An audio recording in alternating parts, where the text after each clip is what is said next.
30 ditë para burgimja ka caktuar gjykata themelore në Prishtinë të dyshuarit për spionazh në favor të Serbisë Hysre Selimit, ish pjesëtarit të organizatës terroriste ISIS. Themelorja ka konstatuar se po të lihej në liri, ai do të mund të aratisej dhe të ndikante në hetimin që po zhvillohet ndaj tij. Gjykata po ashtu vlerësoi se nëse i pandehuri lihet në liri, i njëjti mund të ndikojë në prova dhe në dëshmitar, si dhe mund të përsërisë veprën e njëjtë penale, ose mund të kryej sërish vepra të tjera penale në rrethana të njëjta ose më të rënda.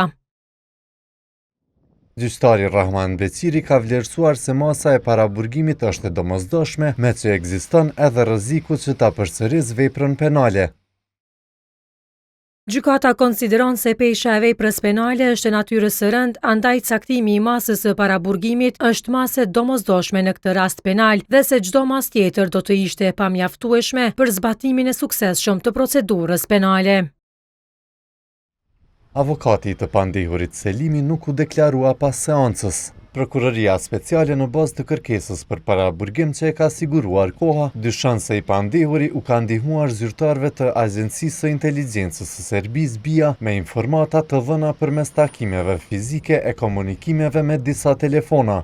Për këto në bazë të kërkesës për paraburgim, ai ka pranuar shuma të ndryshme, njëra prej të cilave ishte 700 euro.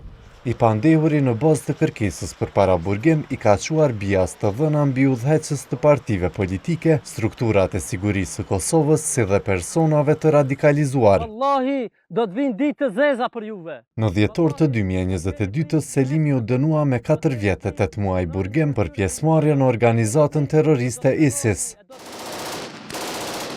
Gjykata themelore në Prishtinë aprovoi marrëveshjen për pranimin e fajësisë, si dhe ja llogariti në kuadër të paraburgimit kohën kur ai ishte ndaluar nga forcat demokratike siriane nga 1 gushti i 2018-s dhe kohën që ai e kaloi në paraburgim në Kosovë, ku u riadhësua në maj të 2022-s.